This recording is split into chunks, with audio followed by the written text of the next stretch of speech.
Hello, everyone. This is Kevin again, doing the Worthy Law podcast. This is for October 2019.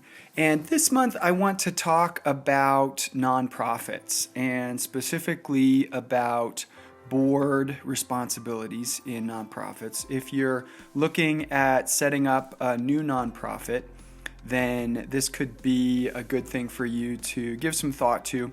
And the main thing that I want to talk about is the mission of the nonprofit.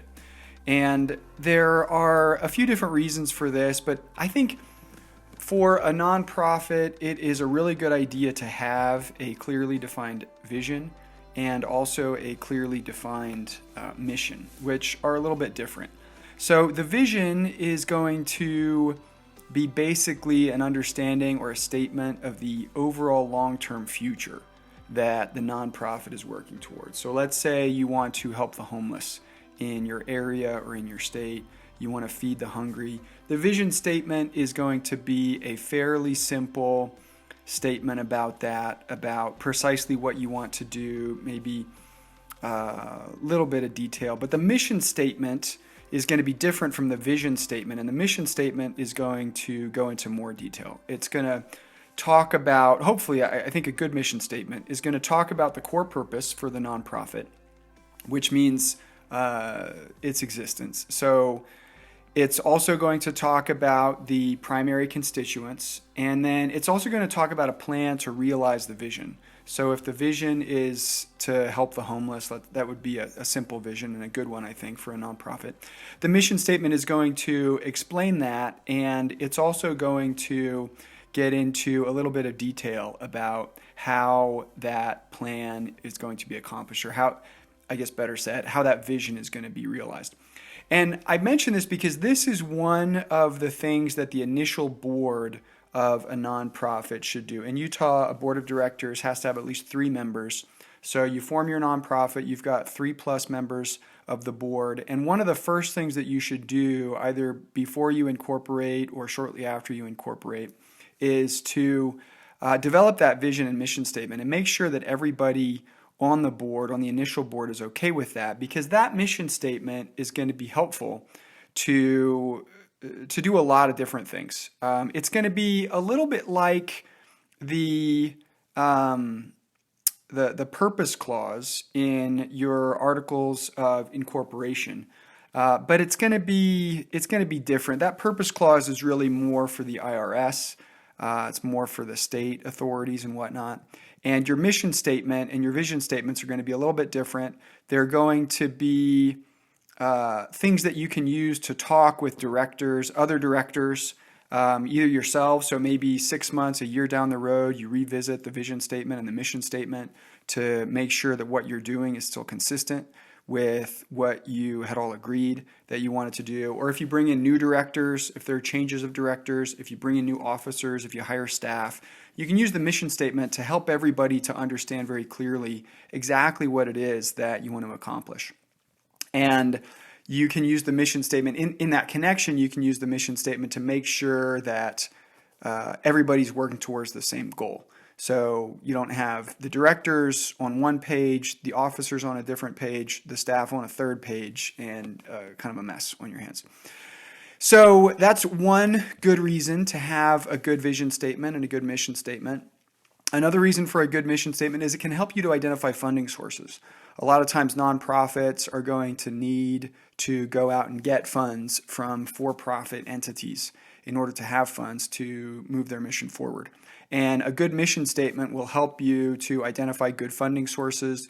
It'll also help you to set priorities and allocate resources. So once you have funds, or even before you have funds, you're setting priorities that are going to help you to, in a more detailed way, they're going to help you to accomplish your mission. And then also once you have resources, wherever you get those, whether they're your own resources, whether they're donations from third parties, your mission statement is going to help you to allocate those appropriately. And it also hopefully will help third parties to be more comfortable with donating to your organization, because they'll have a better idea of exactly what it is you want to do with those funds. A good mission statement is also going to help you to recruit additional directors or officers for the company or staff. It's going to help you to key in on the experience and the skills that those different people are going to need to help the nonprofit to move forward in the way that you want it to. And then, like I was talking about, it's also going to help to cultivate support generally from donors, but also volunteers in the general public, because hopefully you'll be getting support from people that's not just monetary support. You'll be getting either people helping on a volunteer basis to do things, or you'll be getting people of goodwill in the community spreading the word about your nonprofit and saying good things and helping you to move your mission forward. So those are some reasons, some basic reasons to put some time and energy into developing a good vision statement, a good mission statement. And then once you have the mission statement, every once in a while you should review that. So maybe when you're new, you want to review that every 6 months. Maybe as you mature, it's every year, maybe not even every year.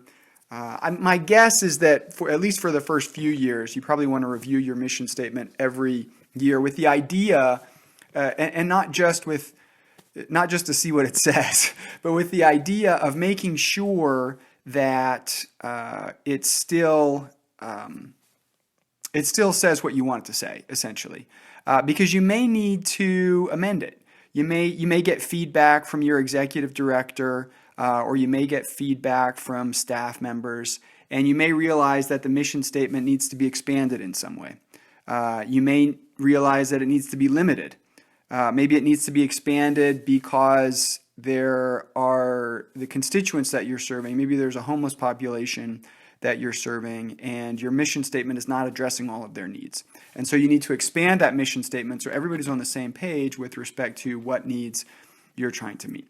Or it may need to be limited to better address the needs of your constituency, or better reflect your existing programs. Maybe you drew up a really broad vision statement. You had a really broad mission. You had a lot of different things you wanted to do, and you got into the nitty-gritty, and you realized that was going to be a lot of work, more work than you realized, and so you didn't actually end up working in some of the areas that you'd hoped to. So maybe in that circumstance, you might want to cut back, you might want to limit and focus the mission statement. Or it may just need to be changed in some other way. Maybe it's not a matter of expanding or limiting, it's just changing the mission statement because of realities, of changes in the current environment. Maybe you're 5-10 years down the road and things have changed in your area, and maybe you want to have a slightly different purpose, maybe even a completely different purpose for the nonprofit for whatever reason. So those are some things to consider. There are also some technical details. If you do end up changing your mission statement, you want to make sure that the changes are consistent with IRS requirements and state laws and things of that nature.